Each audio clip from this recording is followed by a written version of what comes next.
Hi, I'm John Waterhouse, and this is Weekday Wisdom. My question today is, do you pray peace?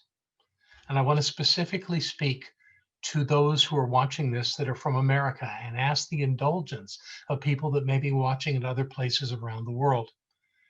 You see, the United States is about to have an incredibly important election. But because it's important doesn't mean that we need to not be clear that when the election happens and those that are elected are announced, that we need to act differently.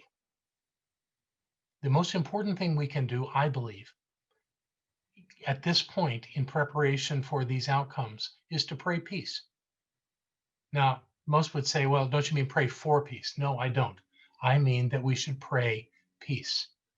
And praying peace means that we should be peace, so that the peace that we are is what is expanding in the world. That we be the peace that we seek to see in the world. And that when we do that, that we actually bring a gift. To pray for peace is to claim that peace is not here and that we want it to come. But it is already here, and we know that. So with this election that is about to happen, there's a lot of fear going on. There's a lot of anger and hatred. There's a lot of division. And this is a perfect time to remember that peace is eternal. So to begin that process, I'm calling in the big guns. I'm going to read some quotes from some people you know.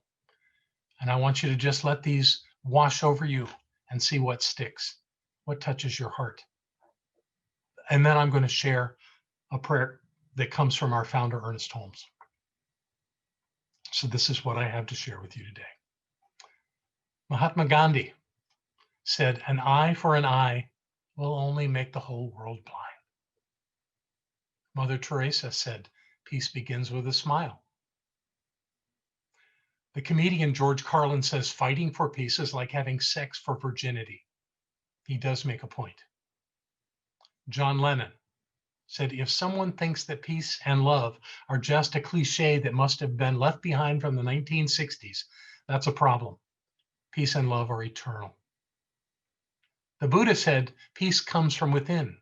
Do not seek it without."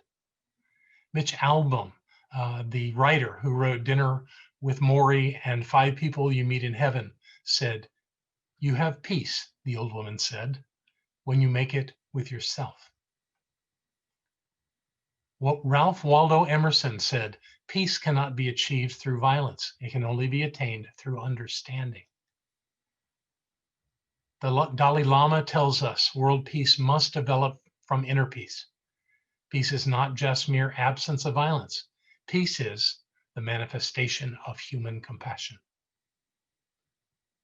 Dr. Martin Luther King Jr. said, "Returning violence for violence multiplies violence, adding deeper darkness to the night already devoid of stars. Hate cannot drive out hate. Only love can do that." Gandhi said, "There is no way to peace. There is only peace." The great philosopher Aristotle said, "It is not enough to win a war.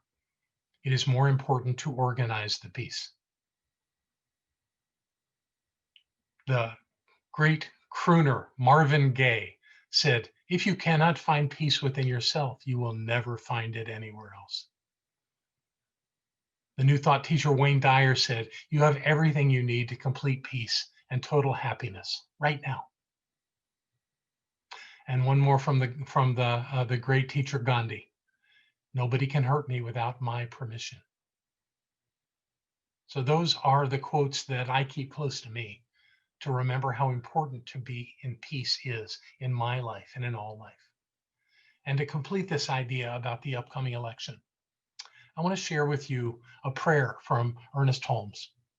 It's called "My Prayer for My Country," and it speaks brilliantly to how we can best see this thing called the United States of America. So if you're not driving as you listen to this, if you're a place where you can do it, I invite you just to close your eyes and let these words wash over you and touch your heart.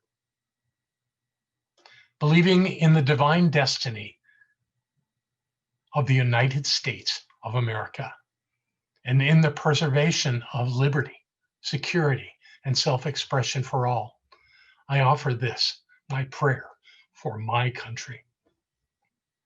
I know that divine intelligence governs the destiny of the United States of America, directing the thought and the activity of all who guide its affairs. I know that success, prosperity, and happiness are the gifts of freedom and are the divine heritage of everyone in this country. I know that success, prosperity, and happiness are now operating in the affairs of every individual in this country.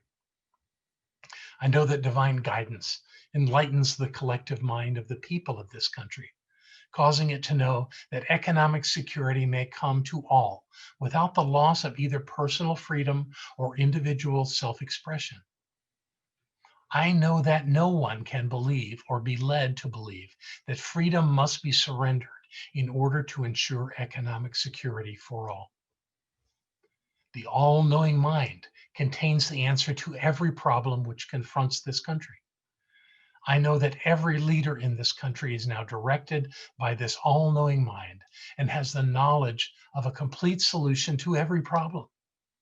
Each is compelled to act upon this knowledge to the end that abundance, security, and peace shall come to all. And I know that this spiritual democracy shall endure, guaranteeing to everyone in this country personal liberty, happiness, and self-expression. Thank you, Dr. Holmes.